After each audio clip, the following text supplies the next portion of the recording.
பூமிக்கும் சொர்க்கத்துக்கும் நடுவில் ஒரு மேகலோகம்னு ஒன்று இருக்கு போல. அது எதுக்காகனா இறந்து போகிறவங்க எல்லாரும் கம்ப்ளீட்டாக அவங்களோட கடந்த காலத்தை மறந்தால் மட்டும்தான் சொர்க்கத்துக்கு போவாங்க.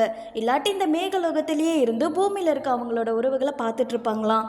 அப்படி தான் இங்கே ஒரு பெண் குயின் அம்மா அவங்களோட குழந்தைய மறக்க முடியாமல் மேகலோகத்திலேயே இருந்து கீழே இருக்க தன்னோட பேபி பெண் குயினை பார்த்துட்டே அழுதுட்டு இருந்துச்சு. இப்படியே ஒரு வருஷம் போயிடுச்சு, மழை காலமும் ஸ்டார்ட் ஆச்சு. அந்த டைம் மேகலோகத்துக்கும் பூமிக்கும் இடையில் மலை துளியால் ஏற்பட்ட ஒரு ட்ரெயின் வந்து போயிட்டுருக்கு. அந்த ட்ரெயினில் ஏறி அம்மா பென்குயின் தன்னோட பேபி பென்குயினை பார்க்குறதுக்காக வந்திருக்கும்.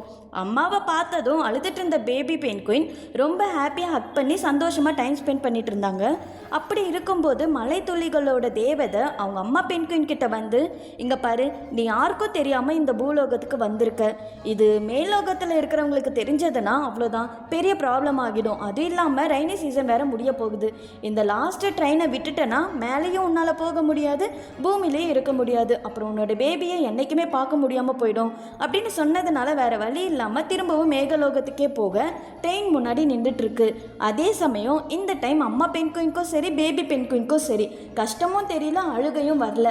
ரெண்டு பேரும் ஹக் பண்ணி குட் பை சொன்னதும் அம்மா பென்குயின் வழக்கம் போல் மேகலோகத்துக்கு வந்து தன்னோட பேபி பென்குயினை சந்தோஷமாக பார்த்துட்ருக்கு.